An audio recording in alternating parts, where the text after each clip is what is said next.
Hey everyone, it's Emily here. I've been doing some thinking about how our culture makes us want more. More money, more things, more titles, more cool trips, more experiences, more. And I thought for this summer and for the month of July for Wellness Weekly, we could spend some time thinking about less and the topic of simplicity. I'd actually like to challenge us to have a summer of simplicity and to think about living with less. Now, there are a lot of reasons why I think simplicity is important, including that simplicity has been proven to reduce stress in people's lives, and it provides numerous mental, physical, and even spiritual benefits. But simplicity is a word that I think we don't always define correctly or think about correctly. For some people, the word simplicity itself may make you think of something that's plain or boring. Maybe you think of the word minimalism or a house that has little clutter or stuff.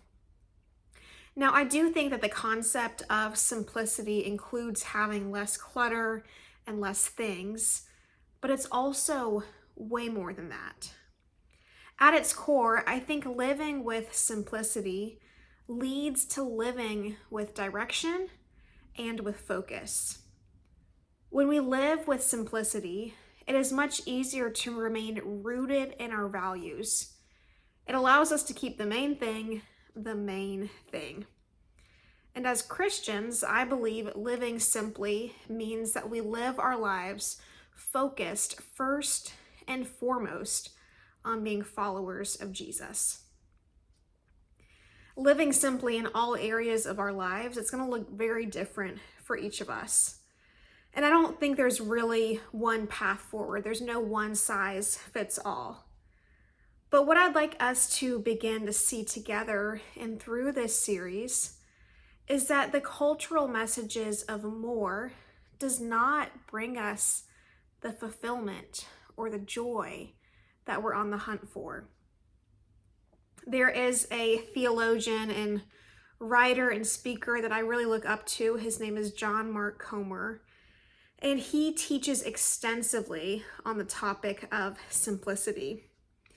And one thing that I think is really important about his teachings is something he calls developing simplicity of heart.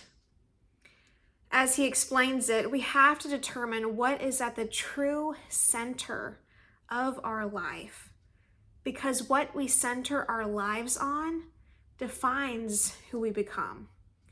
And that's for better and for worse. We are called as Christians to simplify our hearts, meaning we need to allow our faith in Christ to root us and to remind us of what truly matters. So this week, I'd like to start off with a challenge for you to do some reflection and to really think about who is at the center of your heart. What is at the center of your heart? To think critically, is it Jesus or is it someone or something else? This is the foundation. Creating a simplicity in heart allows us to create more simplicity in other areas of our life. I can't wait to keep diving into this topic with you. I'll see you next week.